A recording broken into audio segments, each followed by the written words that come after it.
Hi folks, welcome to another Retro Station video. Today we're going to look at two Nintendo Game Boy Advances that I've purchased from eBay that were listed as faulty and spares for repairs. So I'm going to open it kind of for the first time and we're going to go through and do some testing to see what the problem is and then go from there and try and fix it.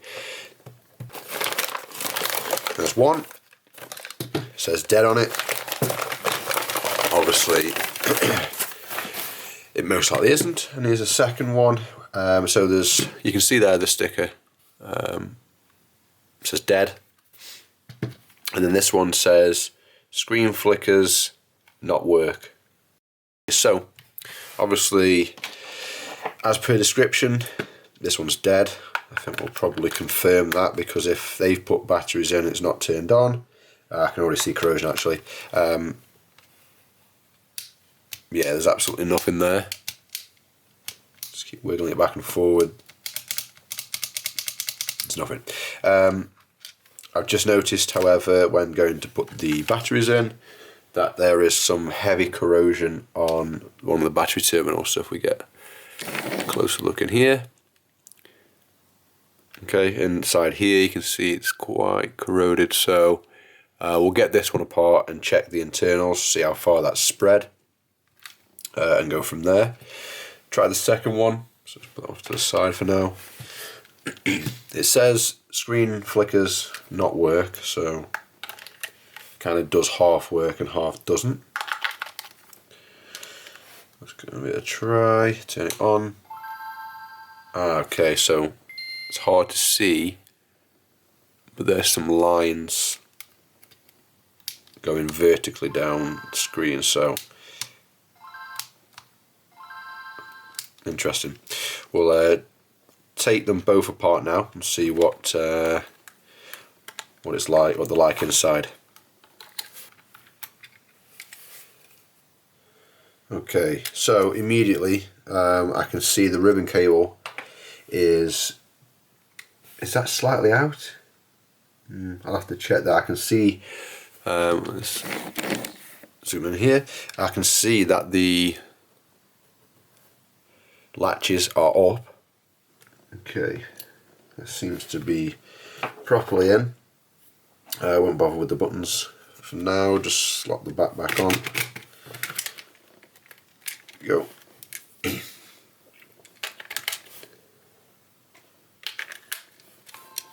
There we go. It was in the on position and the screen is perfectly working. That is screen flickers not work. Well, we've resolved that one. The buttons just missing the silicone, so that's fixed that one.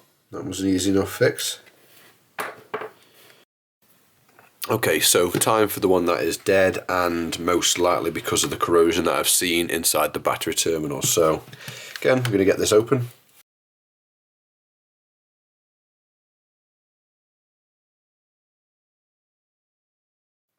Okay, so all the screws are out. This is the moment of truth. If it will come apart, it does feel a bit stuck. Okay,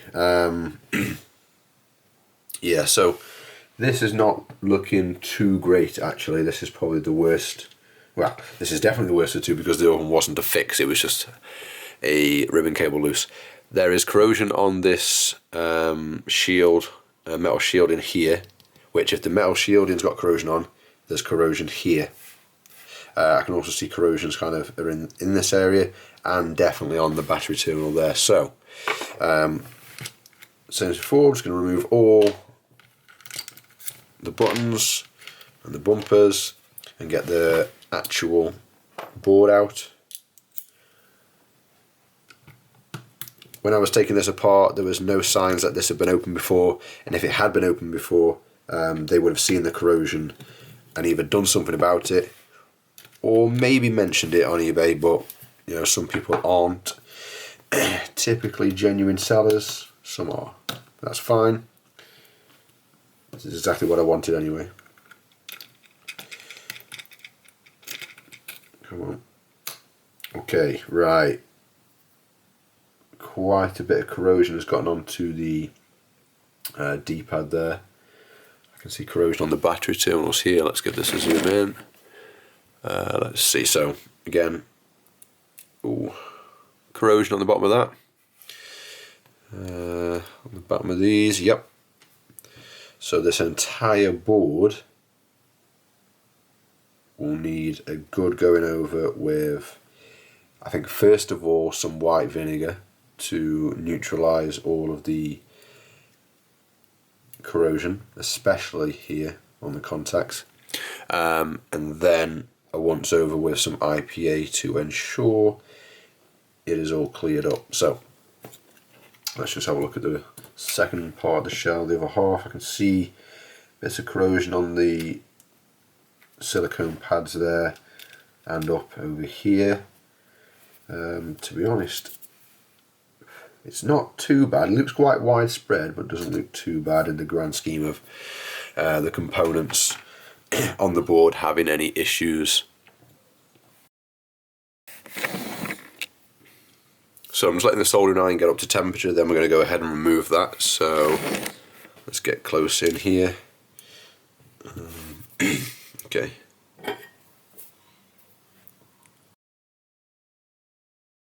Right, so now I've got the terminal removed. It's time to give this a bit of a dunk in some white vinegar. So all I'm going to do is I'm just going to take the cap and put some vinegar in it. Enough so that it gets completely submerged. There we go.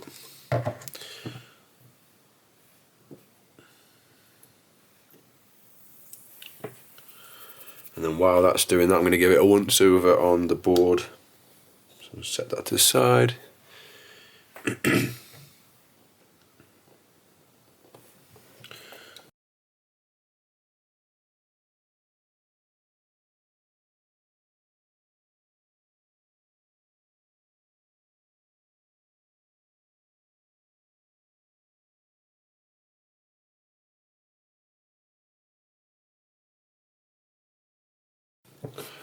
Okay, so I'm just going to let that dry for a little bit.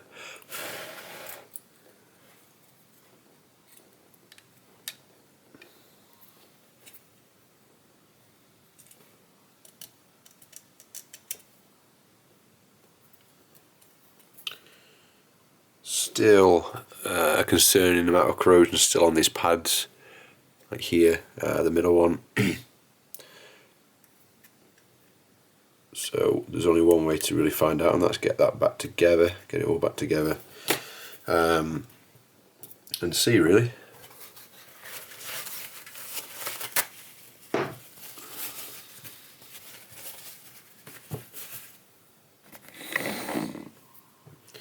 So just quickly, I'll give it a dry first before showing to the camera so it doesn't drip everywhere.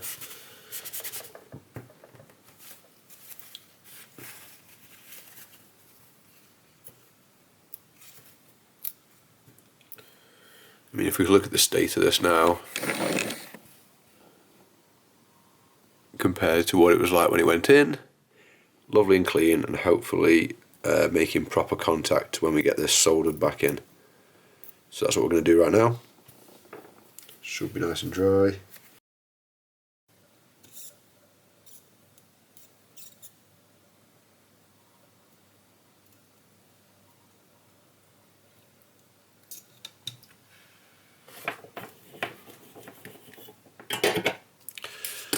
Okay, let's just have a quick inspection of that. It seems to be okay. Just drop it in. Okay, swap it over and let's get a switch and switch it on. So, as far as I can tell there, oh, you can see the power button LED flicker. Yeah, so to me, most likely dirty switch, which is always, oh, wrong way around, which is always fun to repair.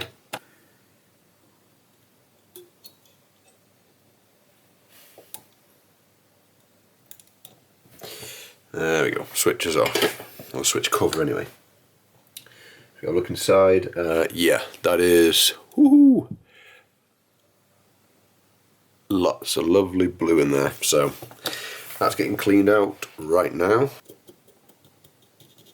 Let's just make sure the switch works. You can move it. Yeah.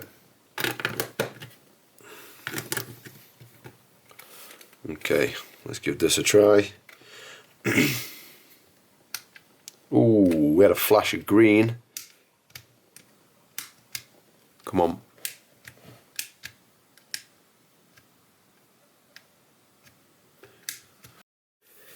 Okay, so I've kind of skipped out a lot of the tests I was doing purely because it was taking so long. But ultimately what did it, because I've managed to get it switched on, in fact we'll show you here. There still is a bit of a problem, there's no sound, so when I switch it on, let's see if you can see that. You can see the lights on. I don't get any sound, so there's no, it doesn't boot up. So let's try one more time.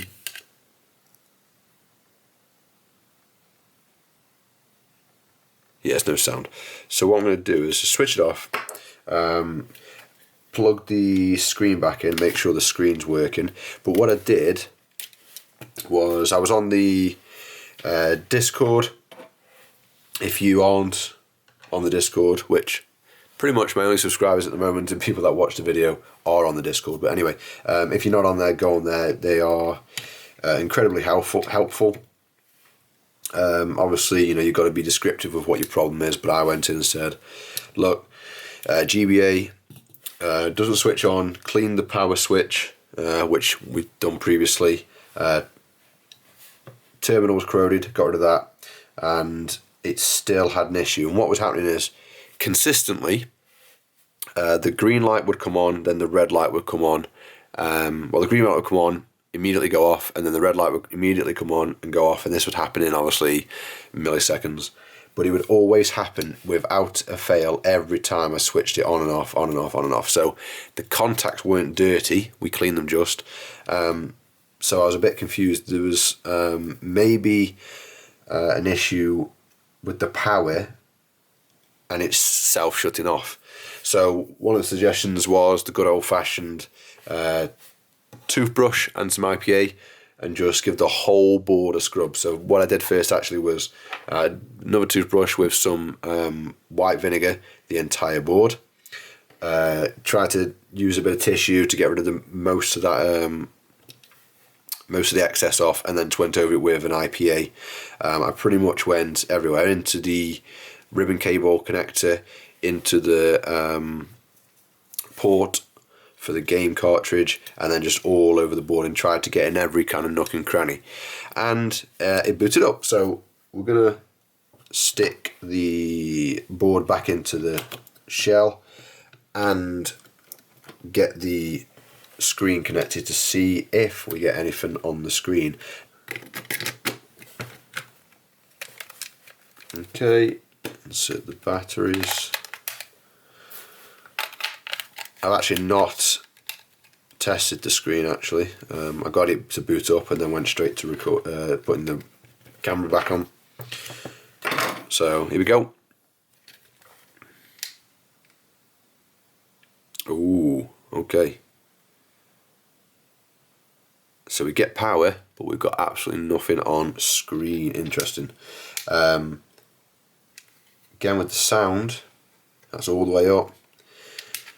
So that is the next problem to try and fix. We've got solid power, it is being powered up and it's booting, but for some reason now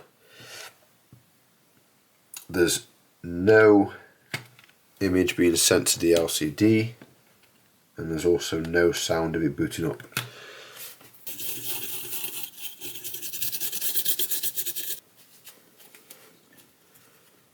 Okay, and turn it on.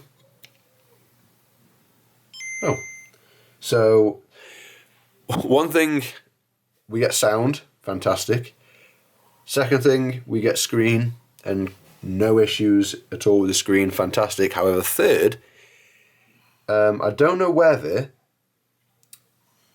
plugging in a Game Boy Color game, such as the one we tried I tried yesterday, Donkey Kong. Whether plugging that in and have it boot up and then taking it out and not having a game in, whether it still thinks it's in Game Boy Color mode. So I will retrieve a Game Boy Advance game. So Mario Kart Super Circuit, pretty confident this is a game that boots up. So this could be quite delicate here. Let's get this slotted in. Okay, all the way, and turn it back on. Right, so okay, so I spent a long time trying to fix this, and I didn't want to have it all on camera because it would just take up a lot of the video. But basically, as I said before, there is a mechanical switch. Oh, sorry, I haven't. So it wasn't booting up in Game Boy Advance mode, and that is due to this switch here. So I'm going to try and zoom this in, and I'm probably going to have to move this as carefully as possible because it's kind of just put together. In fact, I'll show you on a separate board that I have. In here, on this side, there is a switch, a mechanical switch, that when a Game Boy Advance cartridge is put in, this switch will fold down. Sorry, let's see. You can see there the action. So it will lever forward when the cartridge goes in. It will lever forward, and I think that either engages or disengages a switch. But either way, it tells the console to switch from advanced Game Boy Advance mode to Game Boy Color mode. Now, what the problem with this is, for some reason, it was not registering that it was in advanced Game Boy mode or Game Boy Advance mode. So, common causes. Did a bit of asking on the Discord. There could be some IPA left in the switch, or it could be dirty itself as well. In which case, it can take a while actually, from what I've heard, for the IPA to evaporate out of there. But anyway, if you're stuck in GBA Game Boy Color mode, it's because of the switch in here. So I would just be very kind of patient with that. Drop some IPA in, just manually lever the action a couple of times. But most importantly, you're gonna have to let it dry and evaporate kind of overnight, maybe 24 hours, because it's in an area where it's not entirely exposed to air like the board is, so it could take a little bit longer for that IPA to evaporate. Anyway, moment of truth, and it says that, but it still doesn't do it. It literally just did it then, so it might be very temperamental. I'm going to keep trying here because I've just had it boot up into GPA mode, which is really frustrating now.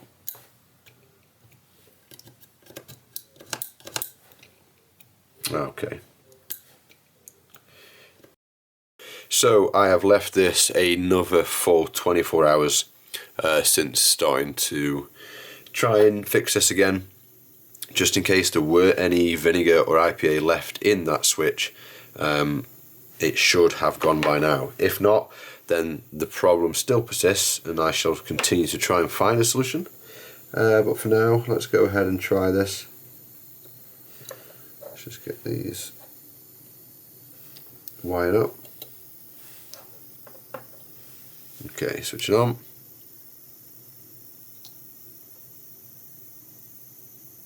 Do we get a light? No, we don't.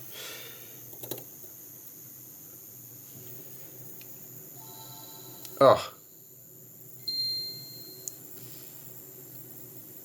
Sound was a bit quiet, unless it's because it's facing away. Let's try that one more time.